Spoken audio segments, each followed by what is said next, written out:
Nobyembre 2011 hanggang nitong Hunyo, nakapag-award at nakalagdana ng 7 PPP projects ang inyong pamahalaan.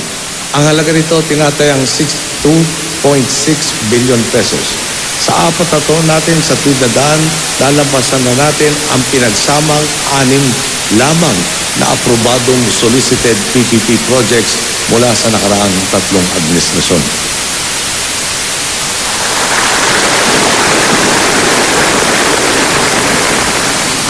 Ang laki na po talaga ng pinagkaiba ng noon sa ngayon. Sabi nga ni Secretary Cesar Purisima, dati hindi makaakit ang Pilipinas ng mga mamumuhunan. Noon, gobyerno pa mismo ang nag-aalay ng kaliwat kanang insentibo tulad ng pagbibigay ng commercial development rights, subsidy at iba pang garantiya. Ngayon, baliktad na ang sitwasyon. Matindi ang kompetisyon ng mga nag-uunahang kumpanya. Handa silang magbayad para makuha ang pribilehiyong itayo ang infrastrukturang kailangan natin. Halimbawa po, sa Mactan Cebu International Airport Passenger Terminal Building, may premium ang government o ang gobyerno na umaabot sa mahigit na 14 na bilyong piso. Sa NAIA Expressway Project Phase 2, nakakuha ang gobyerno ng prima na 11 bilyong piso. Muli, mabuting pamamahala ang ugat ng lahat na ito.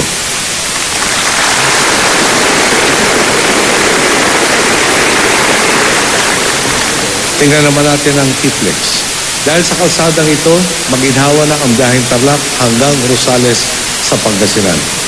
Ayon po sa kanila, ang bahagi hanggang Urdaneta makukumpleto na bago matapos ang 2014. Sa susunod na taon, aabot na raw ang dang ito hanggang sa dulo sa Rosario, La Union.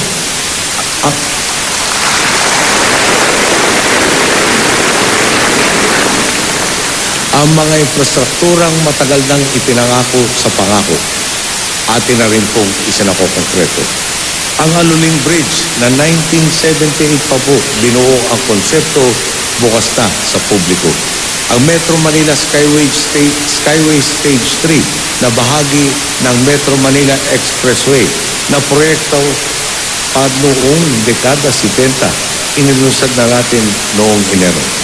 Sa mga dumadaan ng Osmeña Highway, nakikita naman po ninyo kung gaano kabilis itayo ang mga haligi para dito. Ang Ternate Nasugbu Road na noong pang 1994 simulang ilatag ang plano, 100% complete na rin ngayon. Ang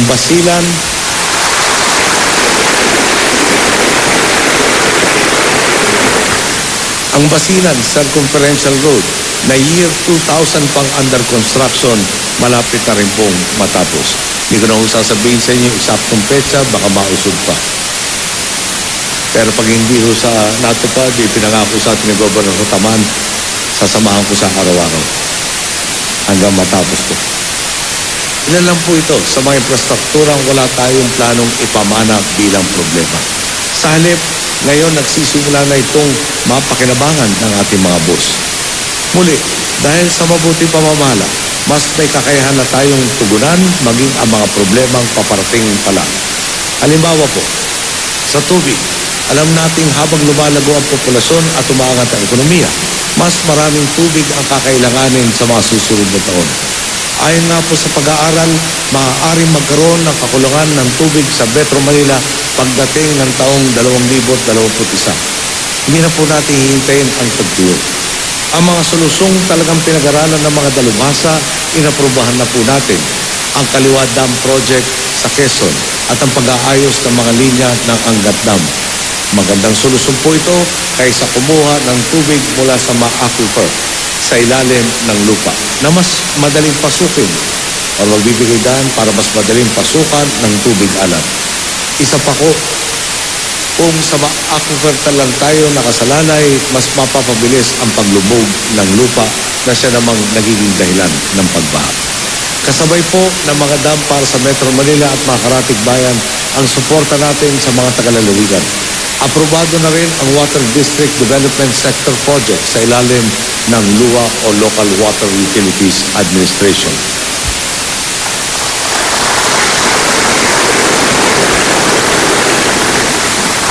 Siguro po, narinig ninyo ang pinakamalaki nating PPP project, ang Laguna Lakeshore Expressway Dike.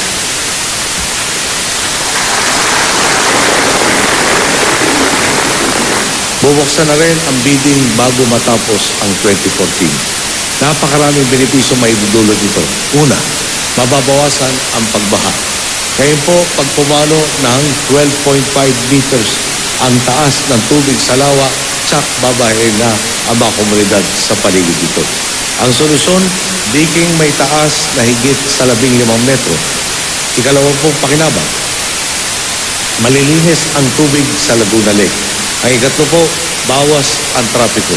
Sa ibabaw ng dike kasi magkakaroon ng expressway na babagtas sa Los Baños hanggang Taguig. Pag natapos ang C6 Road na kukonekta sa San Jose del Monte, may isa na naman tayong paraan upang makatawid ng Kamaynilaan nang hindi na kakailanganing dumaan sa EDSA. Sa pakikituwang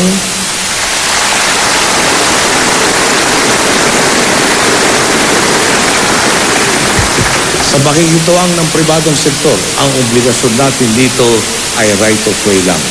Porsyento ng lupang marireclaim ang ipapambayad sa mananalong bidder. Dahil dito, makukuha natin ang ating mga pangangailangan habang mababawasan din ang ating gastusin. Ilang halimbawa lang po yan ng mga proyektong nakapila na para magdala ng benepisyo sa ating mga boss. Marami pang iba.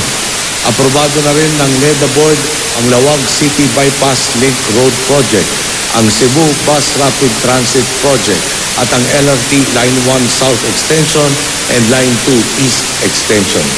Sa mga taga-Palawan naman, maliban sa mga proyekto sa Puerto Princesa Airport, abangan na rin ninyo ang Busuanga Airport. Naka-go signal na rin po ang pagpapatayo ng Phase 1 ng modernong Clark Green City sa Capas, Tarlac.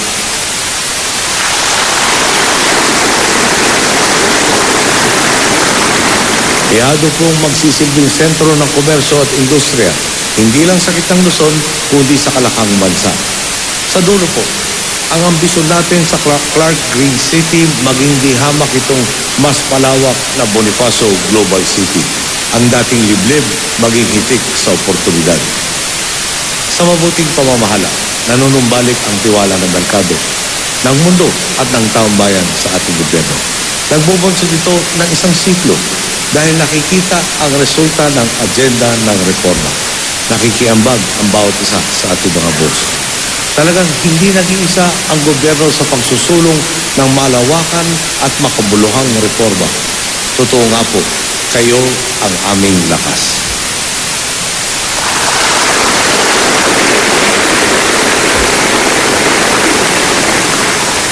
Kaya nga po, mga boss, salamat sa inyong tiwala at pakikisa na lalong nagiging mahalaga sa mga panahong sinalubong tayo ng sunod na trahedya.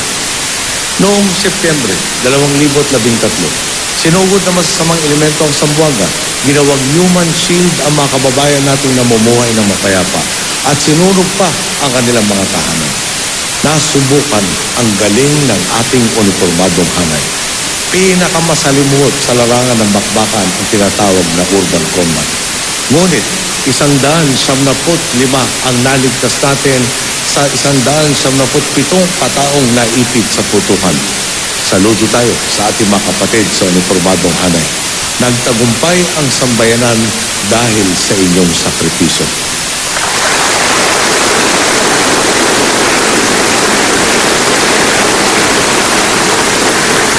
Inatasan po natin si Secretary Singson na pangasiwaan ang rehabilitasyon ng infrastrukturang nasira sa Zamboanga.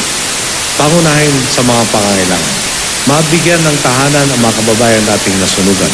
Ito po mismo ang isinasagawa natin sa ilalim ng Zamboanga City Roadmap to Recovery and Reconstruction. Pagpasok nga po ng Agosto, magsisimula ng lumipat ang mga apektadong pamilya sa mga permanenteng bahay sa Marco Drive Subdivision. Kabuang 7,176 na kabahayan sa iba't ibang lugar ang target natin makompleto sa Hunyo ng susunod na taon. Humihingi po kami ng pangunawa. Maraming problema kailangan munang lutasin ukol sa pagkuha ng lupang lilipatan. tinitiyak din natin ang mga tahanang ito ay sumasang-ayon sa pangangailangan ng kanilang reliyon at kultura, kaya't hindi pangkaraniwan ang mga ito. Sa 1,661 pamilya namang gustong sila mismo ang magkumpuni ng sariling tahanan, 30,000 pisong halaga ng home materials assistance ang ipinamahagi na. 3.5 billion pesos po ang nakahanda para sa pagpapaayos ng infrastruktura, pagbili ng mga lote, pagpapatayo ng mga permanenteng tahanan at iba pang suporta sa Zamboanga. 2.57 billion pesos dito na i-release na sa NHA at DPWH. Ilang linggo naman po, matapos ang krisis sa Zamboanga, nirinig ng lindol ang Central Visayas. Pinakamalaki ang pinsala sa Bohol. Dito natin nakita maaaring maabot ng sambayanang nagkakaisa sa pagresponde sa sakuna. Isang linggo, matapos ang lindol, may kuryente na sa Tagbilaran at sa lahat ng munisipalidad ng Bohol. Ngayon nga po,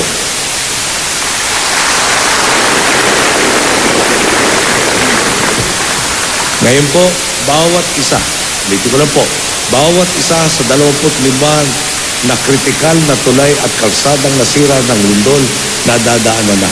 May kabuoang 3.583 billion pesos nang nai-release para sa rehabilitasyon ng Bohol at Cebu.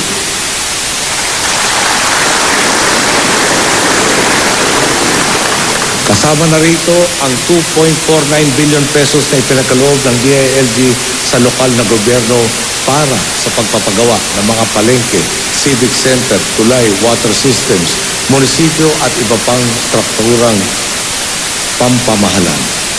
Bago naman po matapos ang 2013, dumating naman si Yolanda, ang pinakamalakas na bagyo sa kasaysayan. 1.47 milyong pamilya ang talagang naapektuhan at 44 sa ating 81 probinsya ang tinamaan. Sa Eastern Visayas, kusang pinakamalakas ang pinsalang nadulot, napakaraming kinailangan na agarang lingat. Sa sobrang lakas ng bagyo, naparalisa ang maraming LGU dahil sila mismo ang tinamaan. Natangay po pati ang ating pre-position relief goods, kaya talagang kinailangan manggaling sa ibang lugar ang tulong. Lalo pang naging mabigat ang pagdadala ng ayuda dahil baksak ang infrastruktura. Walang kuryente, hindi madaanan ng kalsada, at halos lahat ng truck at heavy equipment na kailangan ng ating first responders ay nasira sa pinaka-apektadong mga lugar. Wala rin gasolina, walang komunikasyon. Kinailangan po talaga ng pambihirang pagkakaisa para ipaabot ang tulong sa mga apektadong pamilya. Kalingahin ang mga naulilat sugatan. Siguruhin walang mangyayaring outbreak na sakit at marami pang ibang tutulong. Halimbawa lang,